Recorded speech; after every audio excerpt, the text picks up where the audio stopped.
Hey everybody, Edo here, and the good folks at Evans Games sent along a copy of Bunny Party at Maple Valley. It is live on Kickstarter now, and up front, this game is exceedingly cute, extremely cute. You're a bunch of little animals getting ready for a lunar or sun party, stargazing party. And you were trying to decorate your room, your house, to be the person with the nicest decorated house to throw the party. And essentially, you're trying to get a set of 5 decorations. And it has a very clear sort of Animal Crossing vibe. It's very sweet. Little wordy. Lots of mechanics going on, which is an interesting combination. But as a basic overview, everyone, you're going to start with 3 cards, but then each turn you're going to draw 2.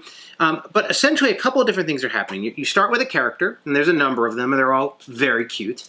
And they have a special ability. So you deal everyone 2, they pick 1, whatever, you have a character. And, once per turn you can do this, or once per game you can do that type of thing, little special ability of your character. And it's got some nice, this is Elaine, she's a Pisces, that kind of cuteness. And so you'll have your resident, and then you are going to go through a number of phases as in rotation. So there's first the tidy phase is a place where you either get rid of a card or put a card in front of another player. And that's relevant because everyone sort of has a tableau in front of them where they're playing their cards. And some of those cards are decoration cards, some of those cards are items or events.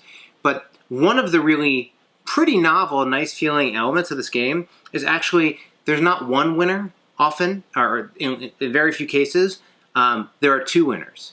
And it's the person who did the most decorations, and then the decorations have arrows based on the type. They're small at the bottom. Whichever the majority of arrows are pointing to, left or right, that other player is your co-party host, and they win as well. And actually, I think that's really one of the most interesting elements of the game, where it's competitive, but in some cases, if somebody's winning, you're trying to get them to win with the arrows pointing at you, so you both win. And it's really intended that way, and it comes out in the cards and the play and the trading. So you're going to be setting up this tableau. You have this tidy phase where you can put things in front of you, like in a garbage or in front of another player. There are these trade tokens which you need to do when you use that, and they're limited, but you sort of get them every round. Then a villager visits, which again is very Animal Crossing, but each villager, there are going to be a number of them out, all but one actually, and I might have already grabbed him somewhere. But and each player is going to pick one to bring to their in order to their little area, to their house. And some lets you get an extra card, some let you steal from other players. They all sort of do a little interesting thing, but you're going to have that player on you, that villager visit, and then everyone is going to start playing their cards. And actually, you play your hands out. You end when no one has any cards. You're playing cards, decorations, items that let you take from other players. A lot of player interaction on the cards and the events and the things that are happening. And then you'll sort of be done, and you can do some trading. So you can even just have a legit I'll take that for this decoration change. And then once that is all done, you refresh, draw 2 new cards, get another tidy token, and go again.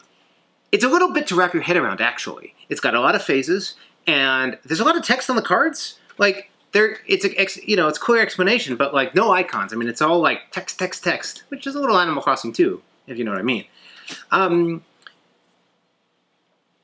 But it's interesting. It's a little hard to grok the first time. There's a lot of reading, a lot of what does that do? How do these items work and events work? But once you sort of get the flow, I think that the one player wins, but the person directionally set up wins with them, creates some really interesting dynamics at the table as people are playing, and allows for some additional victories.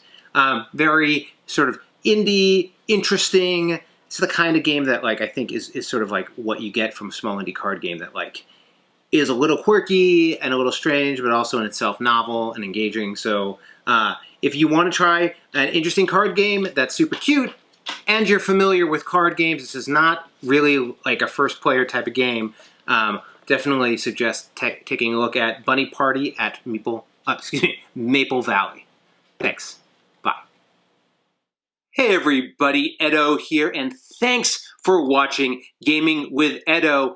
Reviews over here on this playlist, League and Insider videos over here on this one. Subscribe, share, all that good stuff. But most importantly, play some great games.